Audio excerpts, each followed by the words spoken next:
Okay, welcome back to Skinnybru Rugby. Super Rugby round 6 is passed. I just want to say this video is also going to be a bit less edited. Like I said last week, I don't have my computer I usually use, and load shedding in South Africa is really getting me down on my edits. If it looks a bit weird if I look down over here, it's because I'm reading over there. Usually I read it one by one and I don't record one clip through, so let's hope this goes well. If you liked the video or you've seen some of the other videos, please subscribe down below and press the bell icon if you want to get notified whenever I post something. Otherwise you won't really know when I post anything. And look down in the description below for Superbru details if you want to join. Before we go on to the game, the best predictor of the week was Benas, and the top guy in the leaderboard is still Superbru. And then the fantasy predictor, the best one this week was Daniel, and the leader is Greggles. Okay, so the first game of the week was the Blues beating the Highlanders 33-26. Only 20% of people called the Blues to win this one, so again, when that started you could already see okay, this weekend is going to go bad again on Superbru, and yes it did. It's only the Blues' second victory of the season, but again their goal kicking is really poor. Only 50% of their kicks went over. Plummer, I've said before, he's not the best number 10 to me. I don't know if the Blues maybe see him a little bit better on the field. Maybe he's a better distributor or he kicks better on the field, but to me he's not the best number 10. Black, he does a little bit better, but his kicking also isn't what it should be. Then Rico Ioane, again 2 tries. He's that guy that just always scores tries for them. That 9th minute try, if you want to watch it or look at any highlights, that's a highlight to see his 9th minute try. Then Nonu, he's still not doing great. There was a lot of build up to him playing there, but I don't know, if maybe if he played every game he would be better, but it's now only like his 3rd game. They don't play him constantly. It's like him and Sunnyball keep rotating out, so that might be a reasoning behind that. Then Marty Banks for the Highlanders, he did really good. I was impressed by him. He kicked 6 out of 6. That's how a fly-off should kick. And then Holo's yellow card was a big setback for the Highlanders. They had a bit of a fight back and they were equal to the Blues the whole time, but when that yellow card came, yeah, that game was over. So then players that made my dream team for the week: Rico Ioane, he scored 22.5 on Superbru. He scored 2 tries, ran 67 meters. And Nanai, he had 24.5 on Superbru, 1 try, 122 meters, and he beat 6 defenders. Then it was the Hurricanes versus the Stormers. The Hurricanes beating the Stormers 34-28. The Stormers actually did put up a fight. It actually looked like they could win this one, which no one expected. Last season usually the Stormers lost by like 40 points over New Zealand, so it was a good one. They'll be happy with how they played, but they also could have won it. They still look poor on attack. They look like they can do something, but this week they didn't really do anything. Their on-field kicks, that's weak. Every now and then there's just a random up and under or a random kick to the opposite side of the field and nothing happens from that. And their lineouts are still very inconsistent. It's good on the times that you don't really need that perfect throw in, like at the end where they had 2 opportunities to score a maul, or was it 3 opportunities to score a try from a maul, where their lineout just doesn't execute it right. Then the Hurricanes, they didn't play consistently in the game. They didn't have a lot of possession, and they looked at times to be very good, but at other times they looked like the Stormers are just going to run over them. They were pinned in their own half as well. But they exposed SP Mare on that wing. Then we also saw SP Mare isn't just slow, he also can't tackle. The only thing SP Mare is really good at is his goal kicking, and that's keeping the Stormers in it this season. But those 2 tackles made them lose that game. The guys that made the dream team from this game was Ben May with the 11. He had 1 try for a prop, that's good. Jordy Barrett, in the week, or I think it was yesterday, it was posted that he prefers to play number 12 or at fullback rather than at wing. I must say I did like him on number 12 next to Bowden Barrett. They have a good combination. Obviously they've been playing together forever. He scored 1 try, ran 56 meters, had 8 carries and made 11 passes. Sorry about that. Then the next game was the Waratahs versus the Crusaders. The Waratahs beating the Crusaders 20-12. Only 2% of people called the Waratahs to win, and I don't know where the hell these people came from to think of the Waratahs to win this one, but they got it right. They ended the Crusaders' winning run of 19 games. That's a massive thing. The Crusaders, usually when something like that happens to them, they go on a bit of a downward spiral for a couple of games, but they will pick it up again. The game wasn't the best to me. It wasn't a brilliant game, especially after it started raining. There were even more mistakes. There were handling errors throughout the game, but when it started raining, there were mistakes and the scrums didn't go well. They played on that other cricket stadium in Sydney, and that field just tears apart when there's any form of a scrum. The Crusaders weren't themselves. They had a lot of handling errors and they were pinned in their own half, and they really missed Mohunga at number 10. So for the first week, or for the first time in this Super Rugby season, there are no Crusaders in the dream team.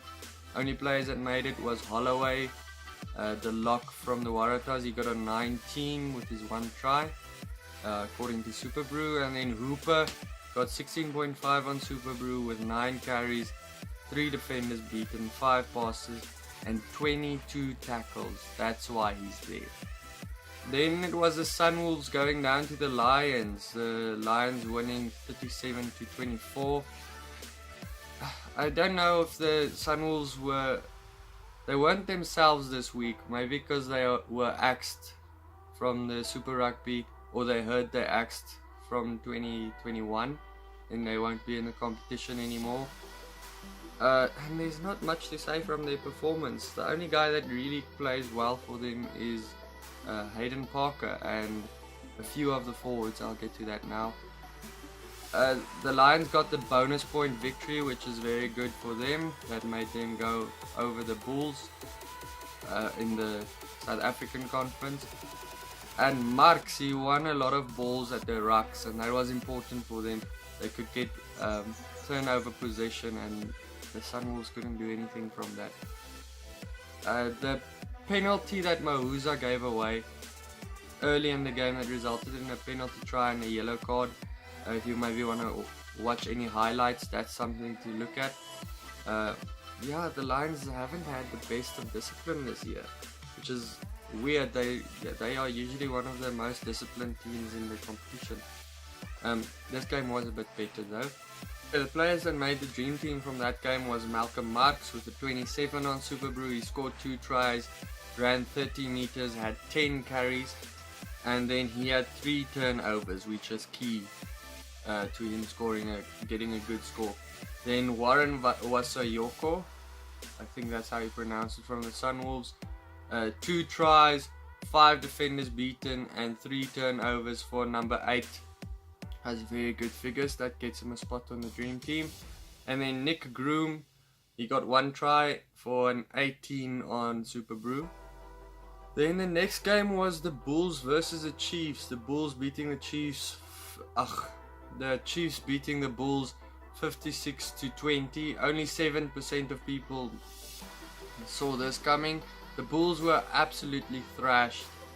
They tried to slow down the game, but they really couldn't do anything. The Chiefs just had control of the game the whole time, the speed of the game. They only got tired in that last 10 minutes, as always in South Africa for New Zealand and Australian teams. But yeah, the Bulls were outsmarted in that game. The Chiefs just knew where their weak points are. And the Bulls basically had a non-existing kicking game. They didn't try to get the ball into corners or anything. That might be due to the Chiefs having that dangerous back three. You can't just kick the ball at them and expect you're gonna get a tackle. A very big loss for the Bulls in that game was Dwayne Vermeulen, who went off in the 25th minute or something like that, I think. And then they had a very young front back, except for Schalk Brits, but he was the only actual older leader in that team, and they really needed someone like Dwayne. It was the Chiefs' first victory of the season after drawing last week. And Damian McKenzie, he just causes havoc when he's there on the 15. That's where he should be playing. And they had most of the possession and the territory in the game, so the game could always just go one way if you sum up all of those attributes of the game. The dream team for the week 3 Chiefs make it. Retallick finally had a game that we know him to play. He scored 2 tries from 23 meters. He got a 20.5 on Superbru. Then Nankivell, however you pronounce it, the center, who was a late replacement for Leonard Brown, who felt ill. He got a 20 and he scored 2 tries. And then Damian McKenzie, the best performer for the week, he got 39 from 3 tries, 60 meters ran, 6 conversions and 3 penalties. He had a flawless game. That's what they need. Retallick and McKenzie, they're the leaders in that team. As they play well, the whole team plays better. Then it was the Sharks versus the Rebels. The Sharks beating the Rebels 28-14. The Sharks had less of the possession, but Robert de Pree, his goal kicking, kept them in that game. But I think the Sharks are probably the only South African team that can score from something else than mauls, but because their mauls don't look that great. The Rebels, they lost now 2 in South Africa, which made them drop a bit down in their Australian conference. But Cooper still impresses. He gave a great pass for a try for English, if another thing you can watch on the highlight reel. Out wide one, a torpedo pass. And then he also had another assist for Maddox's try, where he just tapped the ball on, and Maddox scored a great try where he showed that the young guy that everyone's talking about for the Sharks is Fassi, the fullback. His defense is a bit weak. But Mapimpi for the Sharks had a great game. I think he scored 2 tries if I'm not mistaken, or he made a lot of meters anyway. The dream team for this game, Robert de Pree, he had a 25 on Superbru from 1 try, 2 conversions and 3 penalties. Then the next game was the Reds versus the Brumbies. Only 25% of people called this one. The Reds beating the Brumbies 36-14. Sorry about any noisy here in the background, it's just construction. The Reds really needed this win, being close to the bottom of the log the whole time. So, and they've been they've looked promising this whole season. So, it was good to see them actually perform well. The Brumbies, they had poor defense with a lot of missed tackles. I think they had 14 missed tackles only in the first half. So, yeah, how do you want to win a game if you can't tackle? So, people that make the dream team from this game, Fatuaka, or however you say that, the prop got 9.5, and then Higginbotham, he had a good game, 16.5 from that 1 try. Okay, that's everything for the week. I hope you tune in for the preview for week 7. I will be launching another video sometime this week or early next week, but I'll keep you posted in discussion. So remember to join the Superbru pool and to subscribe and hit that bell icon. Cheers.